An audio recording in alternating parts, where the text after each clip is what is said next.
cameras. You're a Canon. Yeah, you're a Canon man. I am a Canon man, and so are you. I just love hang on. that. Canon, I'm Canon, Nikon, and Sony as well. I'm all three. Sony for video. If you shoot a wedding tomorrow, what are you going to use? Okay, Canon. In fact, whatever I'm going to shoot, I'm going to use my Canon. That's my priority. Okay, Nikon's there as backup, and then Sony is the go-to for video. Yeah. Okay. And I don't have a Leica, as you know. I have an affinity for Leica. You want one? That's right. Yeah. They're Kevlar made. Right, the James Bond one, the Lenny Kravitz model. Lenny Kravitz model.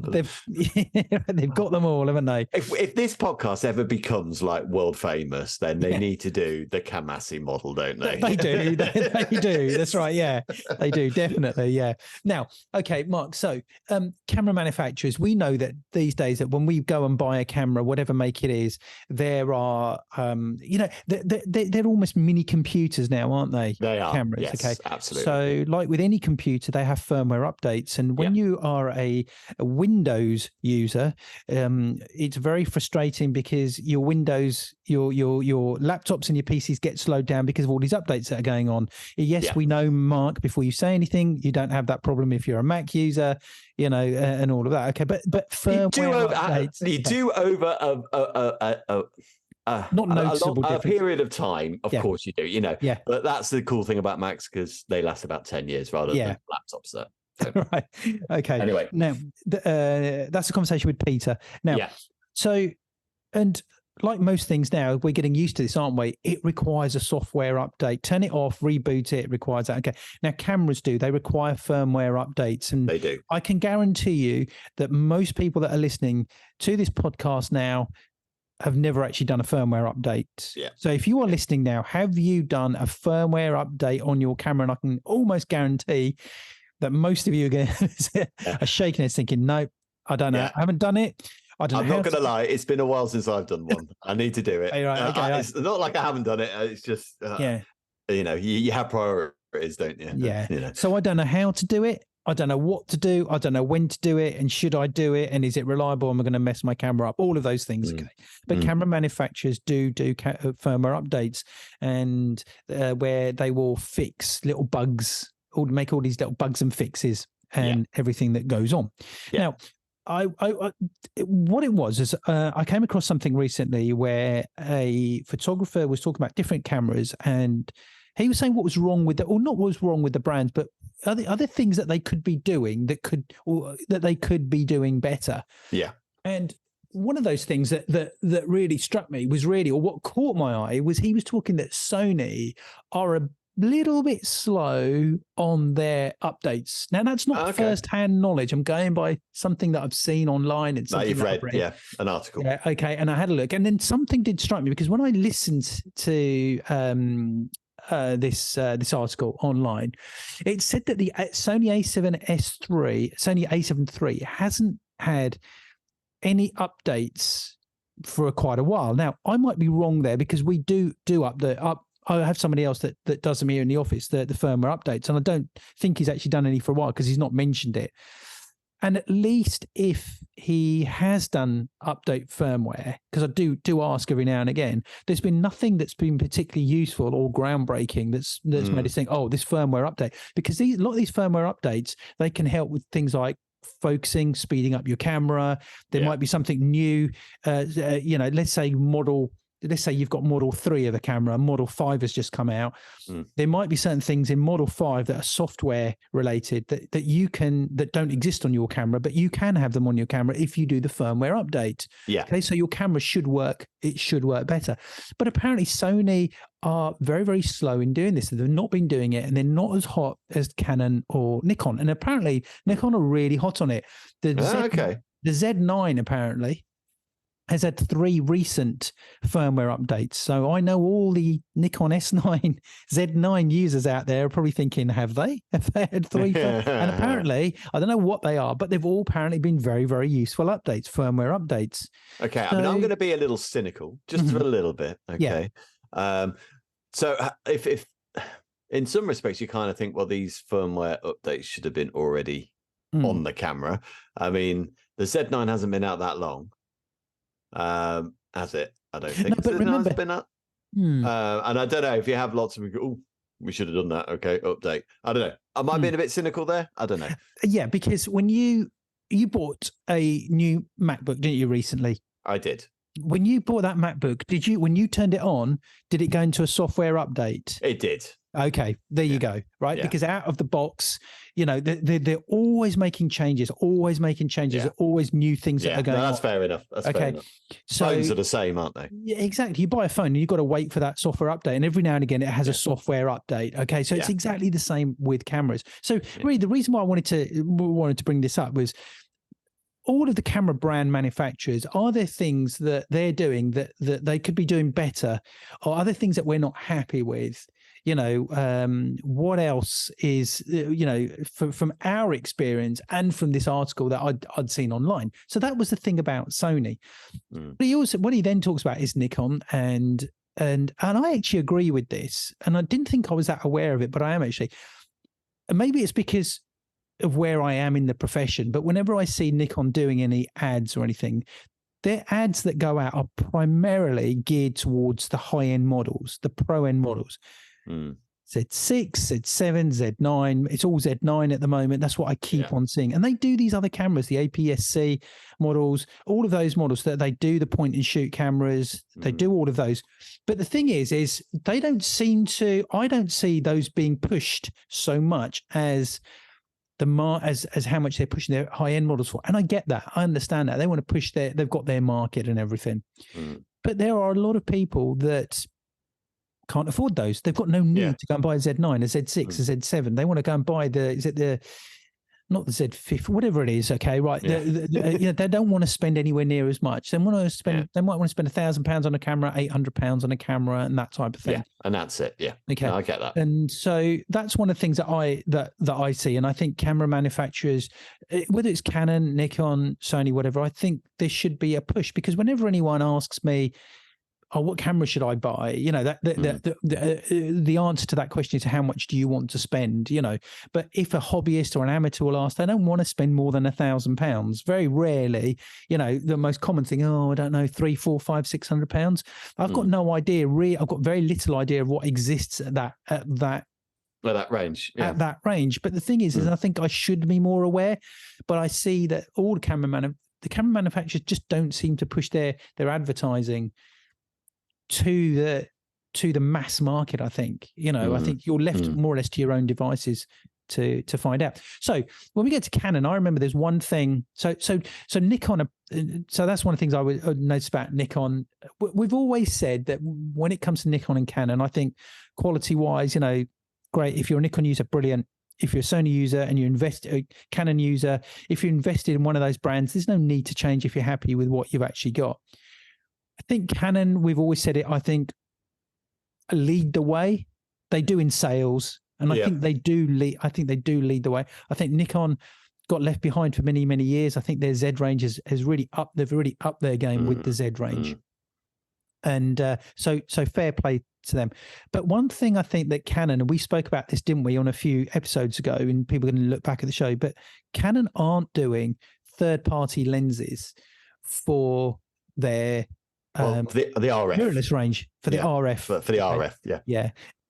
At the moment, I mean, Canon are, just to clarify what we were discussing. I mean, Canon were saying at the time that yes, they're in talks with all these sorts of people about offering the licenses and stuff like that. But I think they've been incredibly selective as to who it is. And at the moment, you have to have the mounts. I mean, you can buy an EF, say Tokina lens, but you have to have the mount to then fit it on the R6 or whatever. Yeah. So, and I think that's, as you said, it will probably change. But do you not think that's a bold move from them to even say that? Do you think? Yeah, I think it is. I mean, one of the reasons why, actually, my first digital SLR was a Nikon, and one of the reasons why I liked that was because I had an F4 before, the old film camera, and the lenses would work on the D100 as they would with the F4. Yeah. And that's the reason why I went to that. But as everyone knows, I changed to Canon, and I think Canon had different mounts, a lot more different mounts than at the time. I think they had. Yeah, they had a few. I think their manual ones were different. You know, their old AE lenses were different to their EOS ranges. You couldn't mount, and I think they changed again. I can't remember. I can't remember exactly, but there was definitely a mount change between the newer cameras. I can't remember if that was film and digital, but there was definitely a mount change. But with the RF lenses, I kind of get it, because I think they're probably the best lenses, especially with focus and the way they are at the moment. I've not felt another lens focus like your 2470. Yeah, it's so smooth, it's so silent, it's so quick. You don't really think it's doing anything. It's that quick, which is incredible. And I can understand why they're kind of keeping that under wraps a little bit, I guess. And the way they do that is with the mount. It will change. It will change. Give it a few years, and of course they will. But I think they're just keeping it to themselves at the moment. Yeah, that's right. Yeah, and I think, and moving on sort of from that as well, I think, you know, when we talk about what do camera brands need to do, what can they improve, that type of thing. One thing that I don't notice so much, because I've got lots of spares, but batteries, you know, mirrorless, do drain batteries far quicker than DSLR, but that's obviously there for a reason. But it is also depends on how you use that camera as well. You know, there is a temptation to look back at a lot of your images and that type of thing all the time. And well, you're using a digital viewfinder, which is automatically going to take more battery power than a DSLR with the mirrorless. Although Canon do claim that the R6 Mark II is a lot better with battery life than my version, which is just the Mark One. I haven't seen it. I haven't tested that, so I don't know how much difference. But yeah, I know I'd probably go through 2 batteries to a DSLR 1 battery. Yeah, if I'm shooting on the same day. Yeah, and the thing is, it's like anything else; it's going to change. You know, if you look at phones and phone batteries, how they last that much longer. You buy a new laptop, and one of the big things about it is, you know, the battery life is so much better than it was, you know, than it has ever been before. It's the phone with the best battery life now. Yeah. You know, so I think that's another thing. And the overheating with cameras has been an issue, and I think it will continue to be an issue. You know, because obviously mirrorless cameras are the body so much smaller. They don't, you know, they haven't got, a lot of them don't have the room to have a built-in fan, and if they do, that the image, the body gets bigger. I mean, you know, I know it's been out for a while, but we only discovered it recently, didn't we, at the Wales Photography Show? The Cine R5, the Cine R5, which has got a slightly bulkier body, but it's got a fan built in, which is absolutely brilliant. But that's their way of cameras overheating. I remember when I was shooting a wedding, and it was probably going back, it was before COVID, I think, and we were shooting video, and this was here in the UK, and the cameras were overheating. I remember it was the hottest day of the year as well, officially that year when we shot it, and I remember where we were as well. So I think, you know, overheating has been a problem, but again, it's how you use it. So if you know how to use your cameras on the right settings, your camera won't necessarily overheat as well. So I think there's definitely a learning curve with all of that as well. So I think that's something that all camera brand manufacturers are going to improve as technology advances with all of that as well. And then, you know, we come on to Leica. What can Leica, what can they improve? The price. The price, but bottom line is, I'm not. I say that obviously it's more of a joke because of how we discussed Leica. Their stuff is amazing. Yes. There's no doubt about it. Yeah. I mean, to be honest with you though, the price, you could probably label that on all the camera manufacturers. You know, my EF 2470 back in the day when I bought it was, I think, 1,200. Yeah. Maybe 1,500. I can't remember. It was the L-Lens 2.8 2470. The RF version, which you bought, is probably $1,000 dearer, isn't it? Nearly $1,500 dearer. Yeah. So prices have gone up quite a bit, I think, since I bought my first DSLR. Yeah. Which was Canon. But yeah, I mean, so price. I mean, things are going to go up in price. Of course, they are. I get that. The technology is more. But yeah, that would be nice if things were just a little bit cheaper. Yeah, and the thing is I think it's only worth buying a Leica. I think if you're really familiar with cameras and you know how to use a camera really well, then I think it's worth buying a Leica, because a lot of them, the whole feel is about the whole manual process and everything. So if you're going to spend that much money, I think you should already really be familiar with using a camera. But it'd be great if Leica did bring out, maybe, like the James Bond camera that they bought out, maybe buy something that's a lot more affordable, that's got that sort of, I don't like to use the word that gimmicky thing, but that sales thing that makes it feel, but then that's their brand. That's like saying, I mean, in some respects it is like, I mean, I know I was kind of quite flippant what I was saying about the prices, really. I know it's not going to happen, and I get it.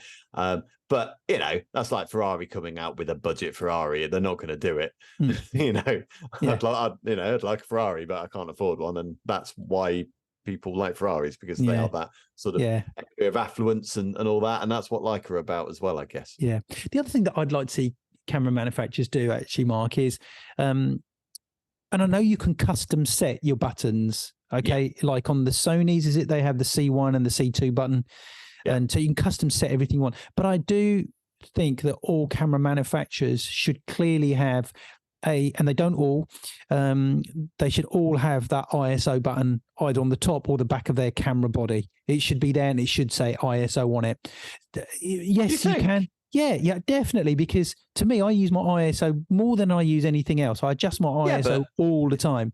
Okay. I mean, but the R6 has its own wheel.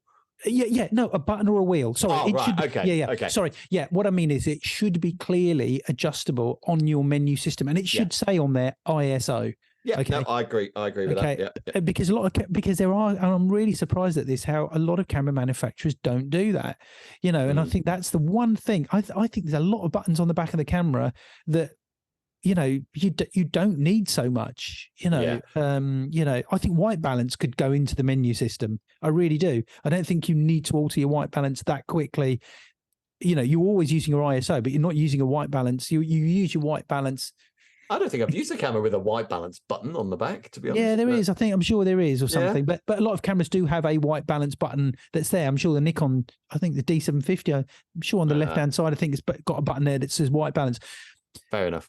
But other than custom setting because a lot of people don't know about custom setting and they don't know how to do it, and they don't do it. People are fearful of using that, of trying to alter what they're doing. But stick an ISO button or a wheel, as Canon do, on the back and label it ISO. I think when it comes to camera design, I think that's my biggest sort of gripe. Because within the photography course that we do, we handle a lot of cameras from other photographers, and they'll pass it over and say, "Oh, look, can you have a look at I can't find my ISO," and I'm looking all over the body for where it says ISO, and it's not there. And it says you can custom set this. I know you can custom set it, but it should be there. As a thing. I think also, just on that, before I finish off, I think the diopter for the viewfinder. Yeah. I think very little is made of the importance of the diopter. I think camera manufacturers absolutely nothing for me, but right. Okay, so it makes I will set it to my eyesight. I think every camera manufacturer say, when you buy a new camera, first thing you should do is turn it on, and you should set your diopter, set your camera for your eye, for your eye prescription, as it were. It's like going to the optician. Yeah. And I think that's something they should market that a little bit more. They say, I talk to photographers about it, and they've got no idea. And then you figure out that when they look through the viewfinder, for all these years they've been shooting photos, they don't know what a sharp image actually is, because they don't see it sharp through their viewfinder. No, I mean, if I ever see it, it's a bit blurry. It's always the diopter, and I always like put it, but I still got to wear my glasses anyway. So that's why I said the diopter does absolutely nothing for me. But but you need to set it. Oh, you do need to set it, shadow. And I think that is really important. I rely on it. I know that. Thinking actually, the camera's it didn't look quite sharp, and it could well be the diopter that's moved. It's unlikely. It's just not. I'm focused it correctly. User error more likely, because it is difficult to adjust the diopter on a lot of cameras. But anyway, there you go. That was just my sort of take on camera manufacturers. What can they do? What improvements do we want to see, or what things could they do? Could they be doing a little bit better? I mean, I think Maybe simplify the menu systems just a little bit. That would Sony. be always good. Thank you, Sony. I mean, the Canon ones are okay, but there's a lot of, and you can adjust them, but sometimes I just think, well, I don't understand why that bit's next to that bit. Surely that should be there. Why do I have to go through that bit to get to the next bit that I use all the time? The difference between like formatting the card and like the white balance. I mean, there's a whole load of menu systems in between, and I don't understand why. I know you can custom it before people are yelling me at that, and you can. I get that, but why do that in the first place? I just don't get it. I've done that with my Canon. I've put them in that star setting or whatever it is. Right. So usually what I say, and that also includes time, because we're forever time syncing our cameras. So I've put that in my favorites as well. So it's really easy to actually get to. Yeah, quality I think is in that one for me. Yeah. Really? The time. I think also there's a focusing mode I put in there as well. Just the things that I use. The things that are important to you. That's right. Yeah. So good stuff. Right, guys. It'd be really interesting to know what you guys might think. What do you guys? Yeah, and we're talking about like serious stuff here. We're not talking about we have done episodes about what crazy and wacky things that you'd like. Do you remember the spy lens? We won't go into that. That's an old show. That was spy lens. That's right. Yeah, that's which is quite a gimmicky sort of product, but quite fun. But no, something that's quite serious as well. Something that's doable and that you would actually find usable. That we can get the camera manufacturers to listen and say, because I think they're pretty good. And before you go for it, they're not going to reduce the price. So let's not have a load of comments and saying the price, because they're too expensive. Yeah, they are what they are price wise. Yeah, whatever the price was, we'd probably be going, it should be cheaper. Yeah, that's right. Yeah. Look for the cashback deals. I am guilty of that. Yeah, look for the cashback deals. Go to the shows, the trade shows. That's where you're going to get your best prices from.